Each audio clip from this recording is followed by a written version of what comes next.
लेकिन एक बात के लिए मैं तारीफ करता हूं, सदन के नेता के नाते मैंने 2018 में उनको काम दिया था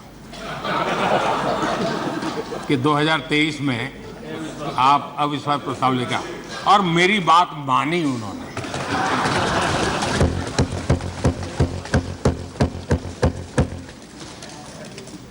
लेकिन मुझे दुख इस बात का है कि 18 के बाद 23 में 5 साल मिले थे, थोड़ा अच्छा करते, अच्छे ढंग से करते, लेकिन तैयारी बिल्कुल नहीं थी, कोई इनोवेशन नहीं था, कोई क्रिएटिविटी नहीं थी, न मुद्दे खोज पा रहे थे। पता नहीं ये देश को इन्होंने बहुत निराश किया है राष्ट्र। चलिए कोई बात नहीं, 2028 में हम फिर से मौका देंगे। लेकिन मैं इस बार उनसे आग्रह करता हूं कि जब 28 में आप अविश्वास प्रस्ताव लेकर के आए हमारी सरकार के खिलाफ, थोड़ी तैयारी करके आइए, कुछ मुद्दे ढूंढ करके आइए। ऐसे क्या घिसी पिटी बातें लेकर के घूमते रहते हो? और देश की जनता को थोड़ा विश्वास इतना मेरे से कि चलो भाई आप विपक्ष के भी योग्य हो, इतना तो करो। आपने वो योग्यता भी खो दी है। मैं आशा करता हूं कि थोड़ा होमवर्क करेंगे।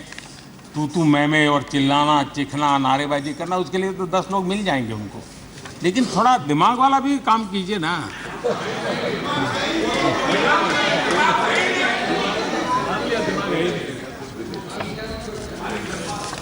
आदरणीय अध्यक्ष जी, राजनीति अपनी जगह पे है। संसद ये दल के लिए प्लेटफॉर्म नहीं है। संसद ये देश के लिए सम्माननीय सर्वोच्च संस्थान है,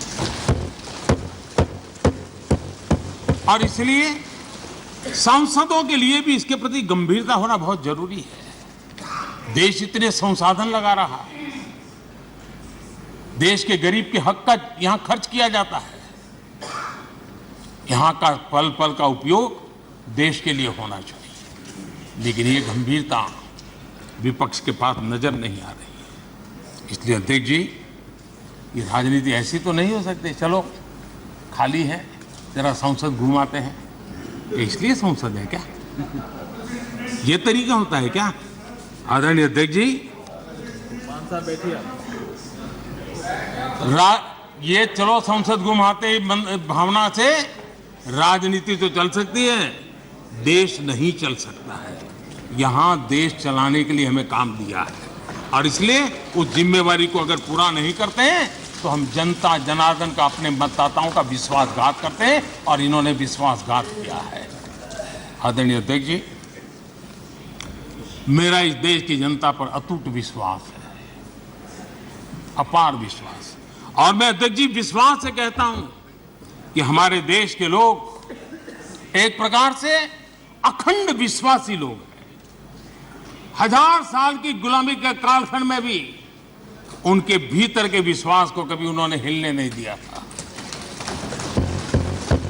यह अखंड विश्वासी समाज है, अखंड चैतन्य से भरा हुआ समाज है। ये संकल्प के लिए समर्पण करने की परंपरा को लेकर चलने वाला समाज है। वयम राष्ट्रांग भूतः कह करके देश के लिए उसी संवेदना के साथ काम करने वाला ये समाज है। और इसलिए माननीय अध्यक्ष जी, ये ठीक है कि गुलामी के कालखंड में हम पर बहुत हमले हुए, बहुत कुछ झेलना पड़ा हमें, लेकिन हमारे देश के वीरों ने, हमारे देश के महापुरुषों ने, हमारे देश के चिंतकों ने, हमारे देश के सामान्य नागरिक ने विश्वास की उस लौ को कभी बूझने नहीं दिया था जी। कभी भी वो लौ कभी बूझी नहीं जी। और जब लौ बूझी नहीं तो उस प्रकाश पुंज की साए में आज लोग हम उस आनंद को ले रहे हैं। आदरणीय अध्यक्ष जी,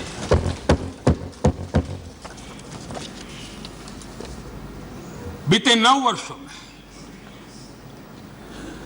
देश के सामान्य का, मानवीय का विश्वास नई बुलंदियों को छू रहा है, नए अरमानों से को छू रहा है। मेरे देश के नौजवान विश्व की बराबरी करने के सपने देखने लगे और इससे बड़ा सौभाग्य क्या हो सकता है। हर भारतीय विश्वास से भरा हुआ है। आदरणीय अध्यक्ष जी, आज का भारत न दबाव में आता है न दबाव को मानता है। आज का भारत न झुकता है, आज का भारत न थकता है, आज का भारत न रुकता है।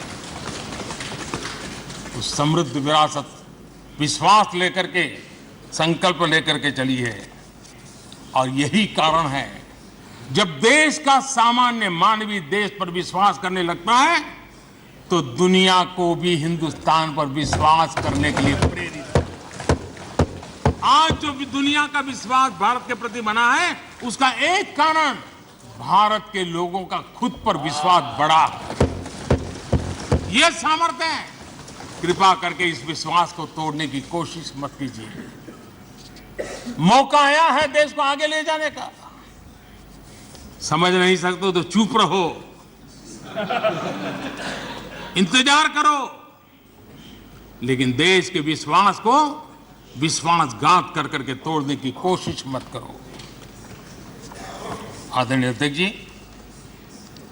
बीते वर्षों में विकसित भारत के एक मजबूत नींव रखने में हम सफल हुए हैं और सपना लिया है 2047 जब देश आजादी के 100 वर्ष मनाएगा। आजादी के 75 वर्ष पूर्ण होते पर ही अमृतकाल शुरू हुआ है और अमृतकाल के प्रारंभिक वर्षों में है। तब इस विश्वास के साथ मैं कहता हूं जो नींव आज मजबूती के साथ आगे बढ़ रही है उस नींव की ताकत है कि 2047 में हिंदुस्तान विकसित हिंदुस्तान होगा, भारत विकसित भारत होगा साथियों। और ये देशवासियों के परिश्रम से होगा, देशवासियों के विश्वास से होगा, देशवासियों के संकल्प से होगा, देशवासियों की सामूहिक शक्ति से होगा, देशवासियों की अखंड एकनाथ के पुरुषार्थ से होने वाला है। ये मेरा विश्वास है।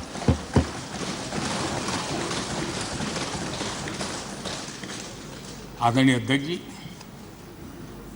हो सकता है यहां जो बोला जाता है वो रिकॉर्ड के लिए तो शब्द चले जाएंगे, लेकिन इतिहास हमारे कर्मों को देखने वाला है।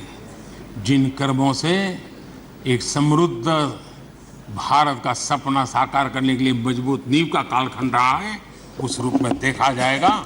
इस विश्वास के साथ आदरणीय अध्यक्ष जी, आज सदन के सामने मैं कुछ बातें स्पष्टतापूर्वक करने के लिए आया था और मैंने बहुत मन पर संयम रख करके उनकी हर अपशब्दों को हंसते हुए, अपने मन को खराब न करते हुए 140 करोड़ देशवासियों को, उनके सपनों और संकल्पों को अपनी नज़र के सामने रख करके मैं चल रहा हूँ। मेरे मन में यही है और मैं सदन के साथियों से आग्रह करूंगा, आप समय को पहचानिए, साथ मिलकर के चलें। इस देश में मणिपुर से भी गंभीर समस्याएं पहले भी आई है, लेकिन हमने मिलकर के रास्ते निकाले हैं। आओ मिलकर के चलें, मणिपुर के लोगों को विश्वास देकर के चलें।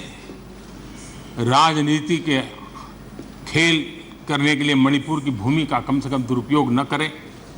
वहाँ जो हुआ है वो दुखपूर्ण है, लेकिन उस दर्द को समझ करके दर्द की दवाई बन करके काम करें, यही हमारा रास्ता होना चाहिए। आदरणीय अध्यक्ष जी, इस चर्चा में बहुत समृद्ध चर्चा इस तरफ तो हुई है।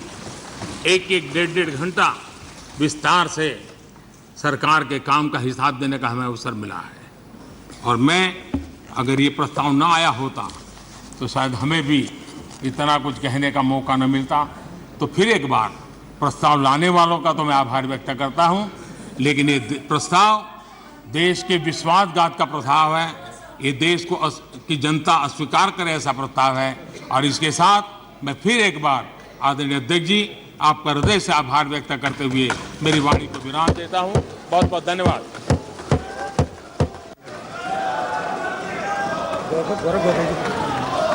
श्री गौरव गोगोई जी, श्री गौरव गोगोई जी, गौरव गोगोई जी।